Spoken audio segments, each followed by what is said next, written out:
Hello there. I don't want anybody losing sleep worrying about an Ofsted inspection.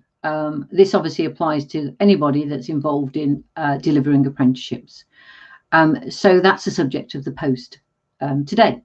So my name is Andrea Jackson. I'm at Nu-Gnu, and we support training providers to know the real impact their provision is having on the learners.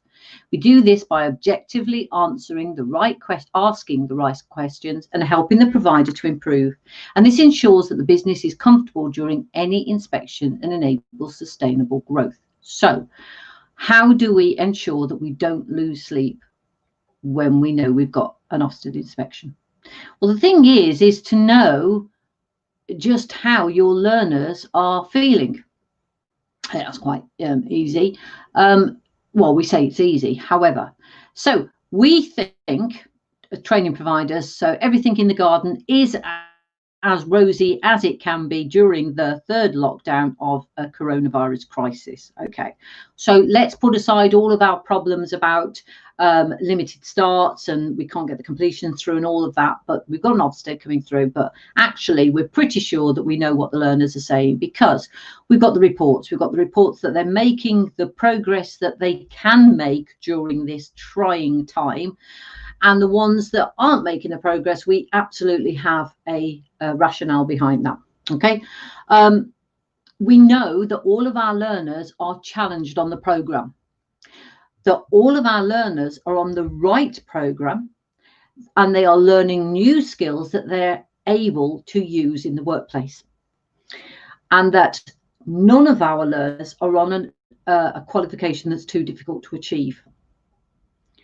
We also know that our learners feel safe during this pandemic, that the changes that we've made, the learners are happy with and actually have been part of those changes. Obviously, they should be, shouldn't they? They should be part of the changes.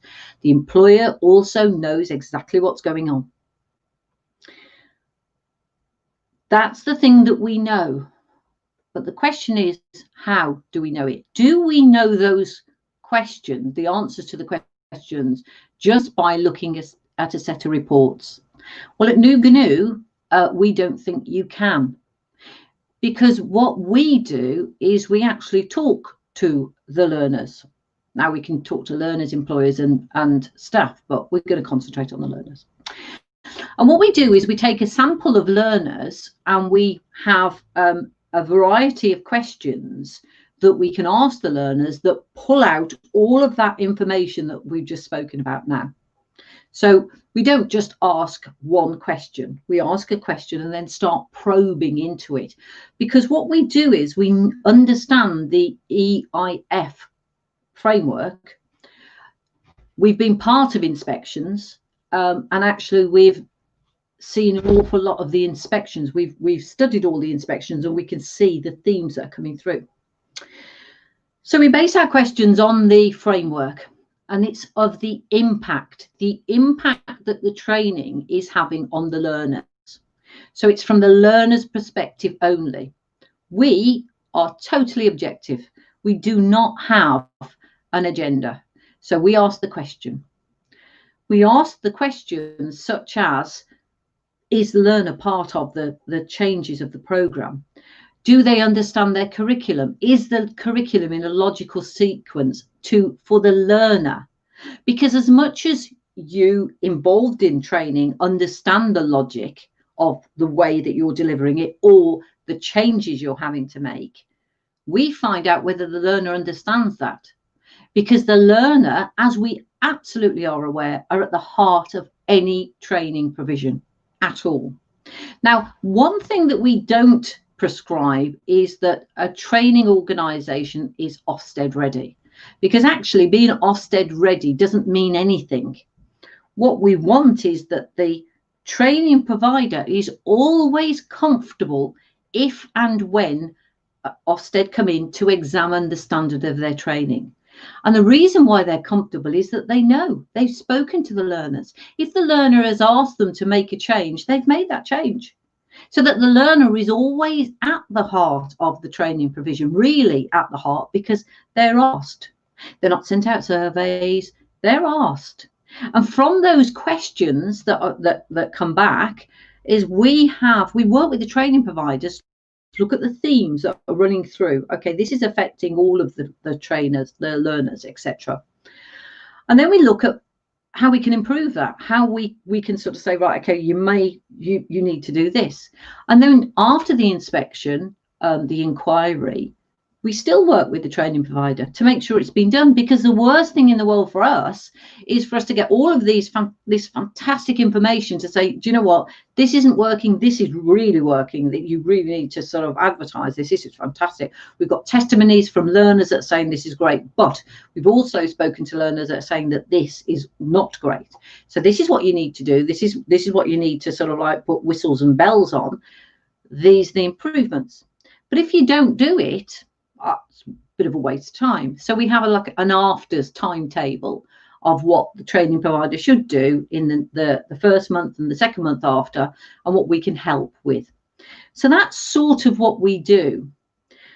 And I think from that point of view, we've got one training provider that we work with regularly, because basically they want to know how it's working, how the changes have worked. Have the changes worked? We go in, we ask the questions, and we know that the changes have worked or not. So the thing is, from a trainee's point of view, you can sleep at night. You can, because you know. And if you're just in the middle of an inquiry, you've got a handle on it. You know what you're doing, and actually anything that comes about, you will put those into place. So you have got a handle on. What we found out with one of our inquiries, that the matrix inspections liked it. They liked this inquiry taking place because we were objective. They thought that was a really good idea. So just as a heads up, I will actually try and get a testimony about that in the future. So basically that's what we do. That's what we can help with. What we've got at the moment, I'm sure some of you know that we've got 5 free questions out there that if you come onto our website, which is under the ticker tape, I can never get the way right. That's it, that way. The ticker tape that says www.nu-gnu.com. You'll see a pop-up and it'll come up and it'll ask for your email address. And what we'll do is we will send you the 5 questions. Now, the 5 questions are 5 of our questions. It also includes the rationale of those questions, so why we're asking those questions, but also it shows a bit of an inspection that has taken place that has been based on that question and the findings that came out of that inspection. So I think it gives you a really good steer of. If you need any more explanation, actually, I've done a delivery post just like this, where I've worked through it. And if you want that, just let me know. Again, come onto the website. We've got a comments box, and just say that you want the link. Otherwise, as you are aware, I am sure we are on Facebook, and we've also got a page on LinkedIn. So either of those pages, hit the page, put a comment, and we'll get back to you. So that's the offer, as I say, completely free. What we need you to do is visit our website. That would be really great. If you know of anybody else that's involved in training that you feel would benefit from advice, please share. That would be great. I'd love that. What we also do is we do a support group for trainers and assessors. It's called Quality, and that is just for trainers. I say just. It's for trainers and assessors and IQAs, and it's hints and tips for them, completely directed at them, about Ofsted inspections, and hints and tips for questions, etc. So that's basically what we do. Thank you so much for listening to and watching the post. Really do appreciate the ones that are listening live. Thank you so much. It is 10 o'clock in the morning, and it's usually time that I have my cup of coffee and biscuits. But hey ho, I've got to wait. So thank you for that. And for the ones that are going to be looking at it in the convenience of your own home, although we're all in the convenience of our own home, aren't we, at the moment? Everything is working from home. I'm not sure about you, but I'm not even sure how my front door works. It's the world's mad. It's gone mad. But anyway, a thank you to you. So don't forget, if you want the 5 questions, come and visit us at www.nu-gnu.com.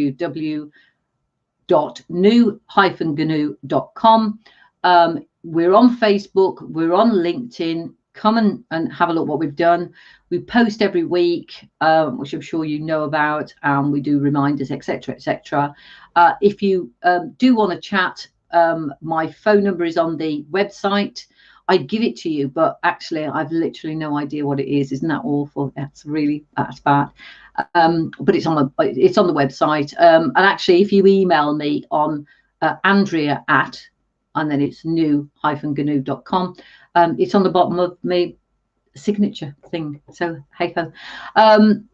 So that's it. Thank you very much. We'll speak soon. Don't forget the website, the pop-up, 5 questions. Otherwise, have a look for us on the pages, and I will speak to you soon. Thank you so much. Bye-bye.